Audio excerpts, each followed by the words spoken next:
Yeet, yeet, yeet, yeet. I'll say that now. No, that's not. Luffy is an idiot, but he's a learning idiot. Haha, One Piece fans, remember fun? And then the rest of the family's like, what? Just have to say, Usopp. I'm sorry.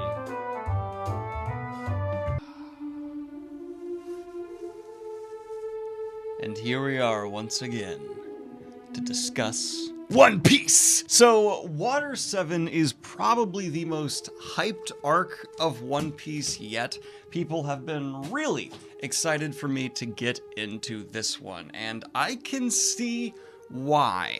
Fair warning, this is going to be my most comprehensive review of a One Piece story yet, because it's important, and there's a lot you really have to talk about to really understand and get into the nitty-gritty of what makes this probably the best piece of manga I've ever read, and without doubt, the peak of One Piece so far.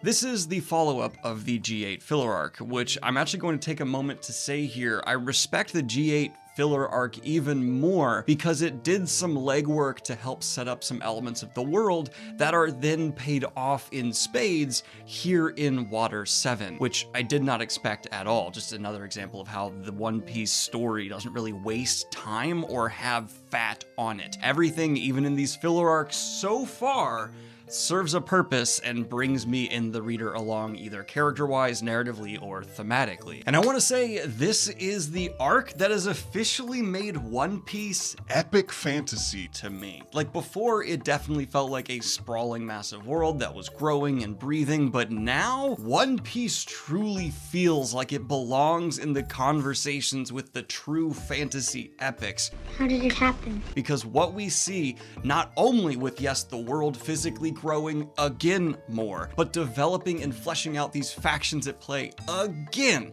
and understanding motivations and development through history and the context of the politics at play now. One Piece is genuinely, no sarcasm, no snobbery, any of that BS, one of the most engaging and thought out fantasy stories I've seen in that aspect, where we're just seeing an author, a creator who is setting up pieces that, as Water 7 is showing, are all going to be a factor and play important roles later on. I'm now rethinking, looking back at previous arcs with how effectively characters are used here, and wondering who's going to come back again and show me that I misunderstood what their character's purpose was, what they were building towards, because this is like, as many people have actually, I'm realizing now, not jokingly told me, like Wheel of Time in stylization of how the author is setting up things to be paid off. One of my favorite elements of Wheel of Time is how Jordan really doesn't mention much without it serving a purpose when it relates to character,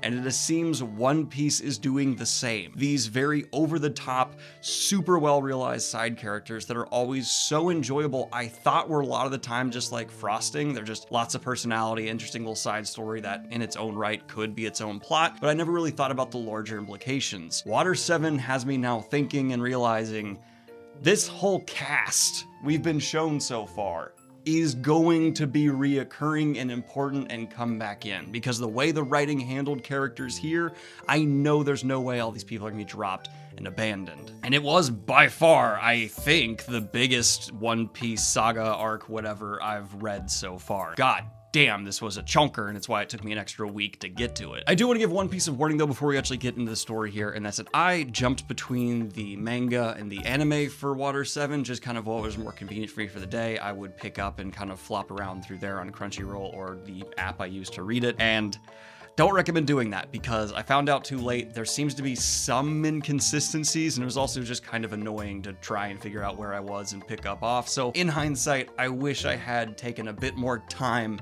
to just stick with one or the other, though I'm enjoying the anime enough that might be my preferred way to go at this point. Come on, let's get on with it. Okay though, let's go ahead and get into the story because wow! did we open with a little fun adventure here. So we have the Straw Hat crew landing in an area and becoming a part of a pirate challenge. It reminded me for some reason of like the scene in the early Fast and the Furious movies where like they'd hand over pink slips and they'd all race and like whoever won got the pink slip. I only race for pink slips. It's a similar vibe, but they're doing it with like flags and crew members. And now the Straw Hats are entered in a competition where they're trying to beat out this foxy pirate. They're not sexy. I'll say that. No, that's not. But it all accumulates into a challenge where Luffy is boxing the leader of these foxy pirates, and One Piece went full f***ing Looney Tunes here, and I expected it as it started escalating to finally reach a level of absurdism where I started to pull back and be like, you're jumping the shark. This is getting too goofy for Luffy. But I was wrong, and the humor of it landed. There were several jokes that didn't make me laugh, but they still felt correct for the characters, the environment, and everything that was happening. And it ended up being one of the most entertaining and zany, without the highest stakes fights for Luffers yet. I'm not sure why he wore the afro, but I actually can say I also liked his interactions with Usopp here, so it was quite enjoyable. And having this guy whose devil fruit power in a fight with Luffy, being essentially able to slow people down for 30 seconds, was used so creatively. And I won't get into the exact detailed spoiler, but how Luffy ends up overcoming this guy and winning this fight felt very smart for Luffy, and showed me he's learning as a fighter to be more creative with his own powers and the environment around him. Luffy is an idiot, but he's a learning idiot. Really, the only reason I'm saying this was a boxing match was they wore boxing gloves, cannons, and disguises, and, well, superpowers came into play, so I don't know if it's really a boxing match. And I want to say that Luffy's final series of hits were essentially him doing, like, the helicopter from the Lonely Island thing, but with his arm. Yeet, yeet, yeet, yeet. And that was fun. But then the tone of Water 7 shifted, and it felt like that fun start was One Piece being like, you get one final bit of the joy you know so far. Now, shit's gonna get real, and did get real. We have to now deal with some more dangerous feeling enemies for the crew than I think we've ever had before. And they feel dangerous because, I don't know, they seem more serious in a way, and the way they move and play is more grounded, which with how you contrast it to our crew, it somehow adds a level of danger to have these people who seem like they're just being very straightforward and efficient. First, we meet Marine Admiral Aokiji, who could very easily, it appears, arrest the Straw Hat crew or handle them, but he does not. Instead, he essentially gives them a warning about Robin and says, look, every time Robin is involved with some people, she's the only one left by the end of it. And you should not throw your straw hat in with Robin. And of course, Luffy's like, she's our crew member. Retake. There is a conflict between this admiral and the entire crew, and he really shows them up. Robin gets like the best blow in against him, but this guy is nothing to be trifled with. And it really is just the fact that they have like some good karma with him with what they've handled before, that he's like, I'm gonna let you go, but you're making a mistake by keeping Robin in your crew. But it kind of addressed some feelings that you've had and purposely been put there as a reader, as an enjoyer of One Piece, where Robin doesn't entirely feel like she fits in. Other people are goofy and make jokes and meanwhile, Robin breaks motherfuckers' necks. Like, Robin is a much more dangerous seeming person, tonally in a sense, than the rest of the crew. And we also hear that she has some knowledge and information that is considered extraordinarily dangerous. And then this admiral, because of some actions that the Straw Hat crew took before, leaves. And there was some good, again, consistent world building and consequences from previous stories just coming in. It's believable this person, because of some of the good things this crew does, would let them go. And this even becomes more justified later on. But as their adventure continues, it becomes more and more apparent that their ship needs needs desperate repairs, so they go to the title island, Water 7. And here is where the larger arc, the bigger setup and payoff for this whole, story really begins to develop. And that's why it really feels like this first little thing's for fun. Haha, One Piece fans, remember fun? And then Water 7 buckles down and is like, all right, it's time to really try. And I don't mean that in the way where it's like the previous stories weren't really trying, but to me, this is like the author finally was like, let's show you what I can bring to the table. The whole crew splits up, and we end up having like some people exchanging the treasure for berries they need. We have Zoro just staying on the ship and kind of like defending it. And then Robin is off on her own, and she ends up getting kidnapped by somebody as she shows that she knows the group this person is a part of, but then she's taken away. And more about that will come up later, but we have a few more beats before we get to that major main conflict. We learn that the ship's repairs are essentially unfixable. It's total. The ship is going to fall apart. The Going Merry is not going to be able to be a part of our crew's adventure after Water 7. Big sad. I just put it in a tier list where I said I really loved the ship. I did not know it was apparently going under. And then the author begs me to care about Usopp. Gets down on his knees and is like, you're gonna like Usopp because people, the Frankie family, mug the hell out of Usopp. Right, yeah, that's gonna sting, isn't it? They nearly kill him, and Zoro, Chopper, Sanji, and Luffy find him borderline dead. Like, he is just more, honestly, like, grittily beaten than I think we've seen someone in this show so far. Like, a lot of the violence is kind of played with humor, or at least like a creative angle that kind of prevents it from being too impactful on that level. But like, seeing Usopp left bloody on a beach, you're kind of like, oh, okay. And then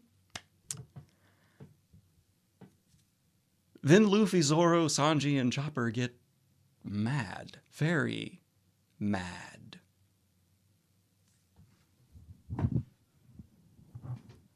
Very, very mad. Because we know the Straw Hat crew is badass, and everyone they fight has to take them seriously. But we haven't really seen them go up against someone who would be considered like a weaker power level in quite some time, which is like a realistic thing to be happening in this world still. Like, people want to be constantly rising the ranks. It makes sense that our crew would be challenged by a crew that's beneath them at some point, because they've been challenging crews that are above them and like stature-wise. And they go to this family's home. No time for words. We're here to beat the soul out of you. And I will rain down an ungodly firestorm upon you. You're gonna have to call the United Nations and get a binding resolution to keep me from destroying scorched earth, motherfucker. I will massacre you. And the family they're fighting has like a couple moments of like, we got this, not a problem. Because Lufers starts beating on the metal belly of one of their main big guys. And the guy's like, cannonballs can't pierce this. What are you trying to do? You can't do shit. And then Luffy punches through his stomach. Like, just cannonball kablowie, sends him back. And then the rest of the family's like, what? Just... And so a bunch of them start trying to run, and they fire cannonballs. And Zoro puts a sword in his mouth, as is required for him to go full strength. And he cuts the cannonballs in the air, and then cuts their cannons to pieces as Sanji stops a bunch of them from retreating and just starts kicking, just some kicking. It's a massacre. It's what I imagine it would be like if for some reason an ant colony tried to declare war on the US military. Fucking beat down. And even though I don't like Usopp at this point, I still watched this and was like, good. I enjoyed that. Good. Because I love the crew, and you don't with the crew. And here's where I want to just say, like, I've pointed this out before, but the efficiency of One Piece is phenomenal, because this is setting stuff up for later. It's resolving things for the crew. It's developing relationships. It's not directly tied into the main story yet, but everything about the storytelling of this arc is constantly moving you forward in some way. The pacing is absolutely gorgeous, and how you, the reader, just never don't have something to latch onto and focus on and think about. It's beautiful. There's a lot to be learned here, as just from anyone who wants to be a storyteller. to develop their own craft in One Piece, because the hand that's guiding you, the reader, is so mature and understanding of how to keep you entertained without just having filler. Ichiro Oda, I don't know how much he planned this all out. I don't know what stages he was in, how many arcs ahead. I've heard some people say he had it all planned out from the beginning. I don't know how true that is, or, how much he's changed it as he's written it, which every creative has the right to do. Especially as I'm getting further into the series and the vision of what's being crafted is coming together. The moments like these stand out as not only viciously satisfactory, like as a reader, just seeing this scene was just like but being able to make me feel that way, and it not just being dumb action, but serve a purpose for all these different reasons, is a sign of maturity from the author and understanding storytelling in a very intimate, deeper level. Because it would be easy to have this just be Usopp's mugged on a beach, they go beat them up. That's like how a third grader would describe this. It doesn't serve how the relationships are shown here, the bond and the crew. It also is showing the world building and pirate, factions and families, and it's well done action and understood. And it's showing how there's really like no spoken, like needed instructions for the people going to this. It's just all of them being like, we're gonna do this. Okay, we're gonna murder them. But after all this is over, Usopp's recovering. They find out the ship, it's totaled. It can't be fixed, and Luffy's like, all right, I need to buy another ship. I hate this, but I need to. Usopp is like, no, you can't get rid of the ship. It's a part of the crew, and so we must fix it, which is absolutely a stupid thing to say. It's not like Luffy wants to do this. It sucks for him too, and Usopp is making this a worse situation for everyone. And it escalates into a conflict between Luffy and Usopp where they're fighting, and for some reason Usopp is able to put up some kind of challenge for Luffy, just throwing all kinds of things that I'm like, hey, if you're able to do this to Luffy, how did these guys beat you up so easy? Like, there's a handling of power in One Piece that it's not my favorite. It doesn't seem to be super consistent. In my head, I'm just saying Luffy held back a lot, which I think it's pretty explicit that he did. But even then, why was Usopp able to even ever do something that would hurt Luffy? And it just seemed, again, like a forced conflict.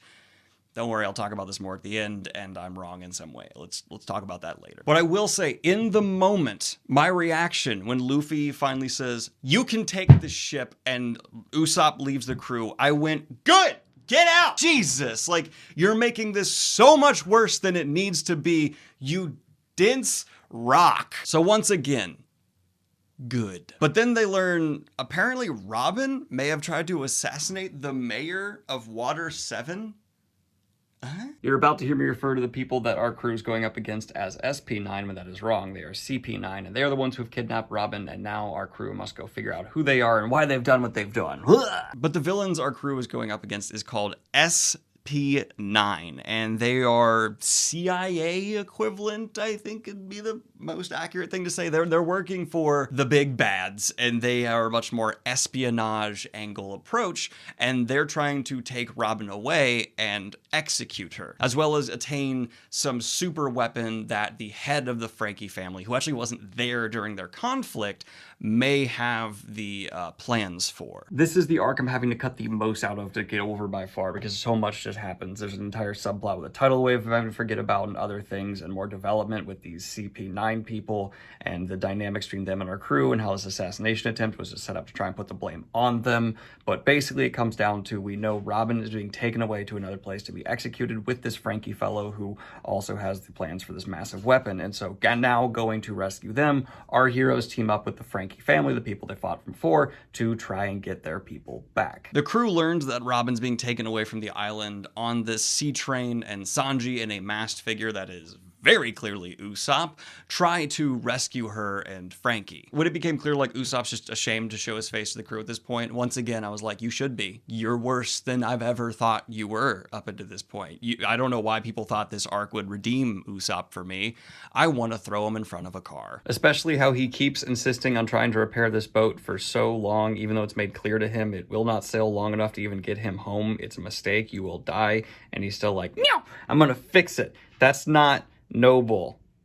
That's That's dumb. The rescue attempt fails after they manage to free just Frankie. He is recaptured, and they must flee to another sea train where basically everyone regroups and they're like, all right, we have to stop these people. We must get Robin back. And here comes another slight criticism. So they arrived where they need to go, and one thing I really liked was there was just like no patience left in Lou Ferrigno. He just is like, we're getting this done. I'm tired. And so he just starts this all-out essentially invasion against a giant government fortress, and he goes up against what should be like the first big boss fight. Like, it had in my head, I was like, oh, I've been playing Dark Souls. This feels like he's about to go big bold Dark Souls fight. And then he just shows a new power that he's developed and just ends the fight right away. He's just like, F this dude, here's my new thing, I'm out. And somehow most crew members display like significant power-ups. Nami is showing some new skills. Zoro is showing all kinds of badass stuff, like, and they each kind of get their own moments to shine. And I actually really liked the action. As someone who's used to hard magic systems and epic fantasy and stuff, it was very jarring to just have like power upgrades. I get it's a trope of the genre and I did be okay with it, but I would be lying if I didn't say my own personal preference is not for upgrades and power to be handled this way. But let's go ahead and talk about maybe my favorite storytelling in terms of just specifically narrative alone, backstory we get for Robin, because we finally learn the origins of this member of the Straw Hat crew. And it turns out Robin was living in an island that was filled with people who were trying to discover the real history of the world.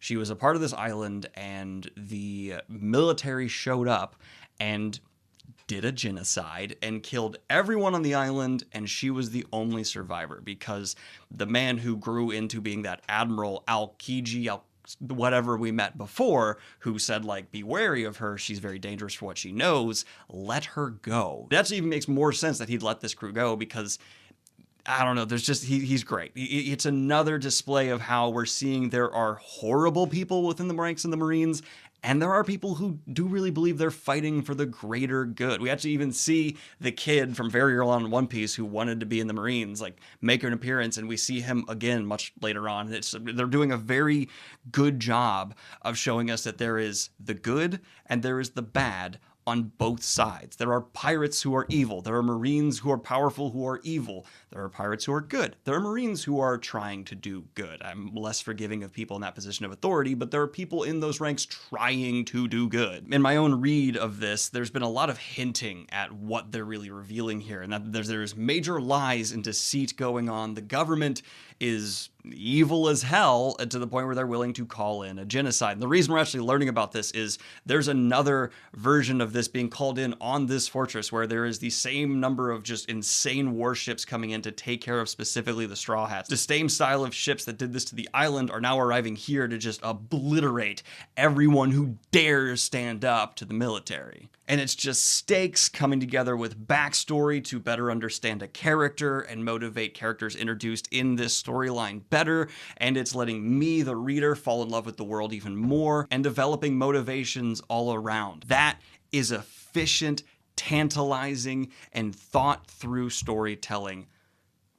Truly chef's kiss. That is 10 out of 10 right there. Solid. And the emotion of just knowing what Robin has been through and how she was betrayed by everyone, even the people she was with right before the Straw Hats, and now seeing her be accepted by this family, it's a family, was...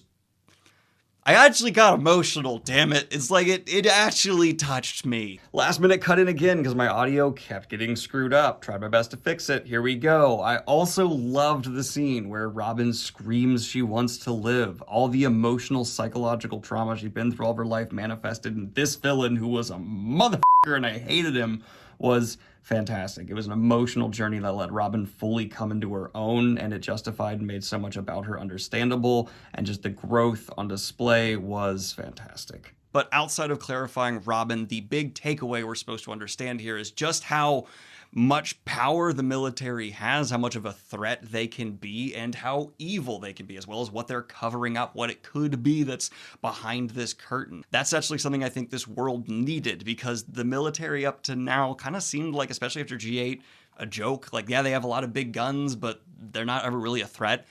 They are a threat when they really try. The final fight really happens, though. We see Luffy really exert himself to an extraordinary extent because one of his friends is at stake, and that's just a theme that's kind of obviously reflecting what happened with Usopp. Basically, if you take or mess with a member of the Straw Hats, they will go Tom Cruise, Tropic Thunder, Scorched Earth, burn it all to the ground level to take back revenge, to solve what you did to them. Everyone contributes in the action that happens this latter half. It's really nice, and eventually, though, they're like, finally, okay, we won, but we're surrounded by this unbelievably powerful fleet, and we don't have a ship. The sea train's not an option. What could we possibly do? And they hear a voice telling them to jump below, jump down, jump, there's safety. And so, okay, they do. And it's their ship.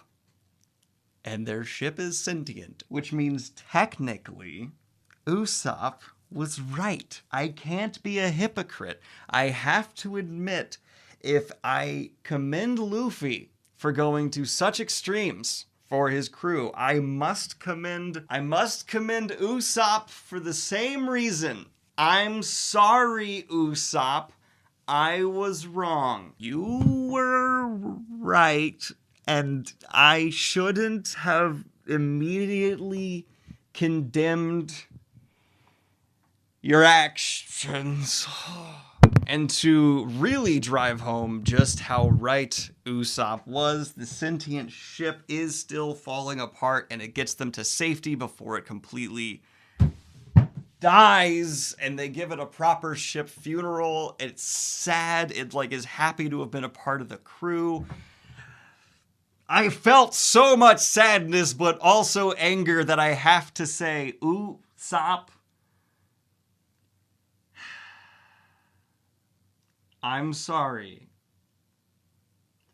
But the head of the Frankie family then takes the money he stole from them and is able to provide them with a new ship, and there's going to be new adventures, new stuff. We also get a lot of information here at the end, but this is a real evolution for One Piece. I didn't think I was going to get anything on this level until the time skip that I've been spoiled is ahead of me. But no, One Piece is really willing to make evolving changes to these characters as this, a journey plays out, and it was impressive. Yes, I think the power escalation specifically is not my style, but in terms of adding people to the crew, upgrading ships, developing relationships, One Piece just goes all out and is not really holding back in any significant way. The Thousand Sunny is the new ship. It's a very good looking ship.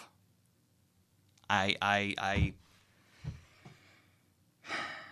feel bad that Usopp lost such a friend he fought so hard for, and that friend deserved to be fought for. We also see the entire crew now has bounties on them, and they're higher, and yay? It's always a conflicting thing when I'm told that, because it's you did a great job. More people want to murder and capture you.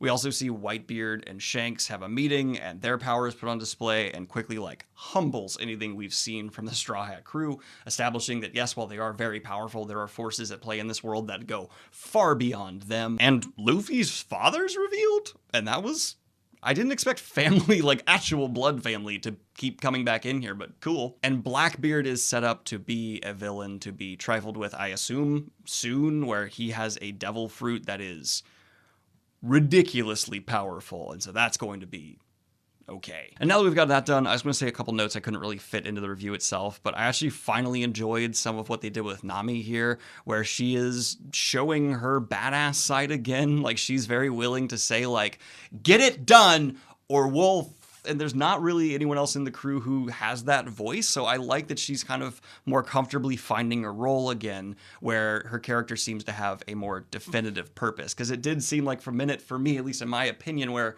she was just kind of there. Chopper, again, just delivers emotional lines that I love and love. He's just someone who's always looking out for everyone else. He's probably one of my favorite characters. And I guess the biggest disappointment was Zoro.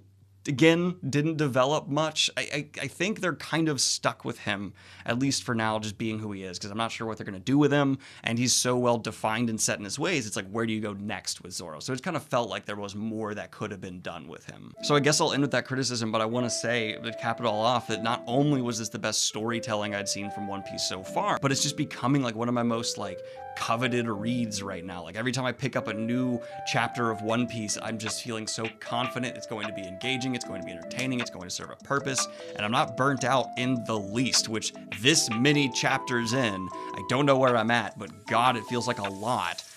I'm not feeling burnt out. I'm not tired. I'm not done with it. I don't need to take a break. So yay. I'm giving Water 7 a 10 out of 10. For what it is, for what One Piece is, this is as good as it can get, right? Like, I can't imagine this being better. I loved this. This is going to be rereadable, like, immediately as soon as I'm done with One Piece, so yay! Anyway, everyone, like and subscribe if you have not already. Hit the Patreon if you want to support what I do here. And have a good one, y'all. Peace.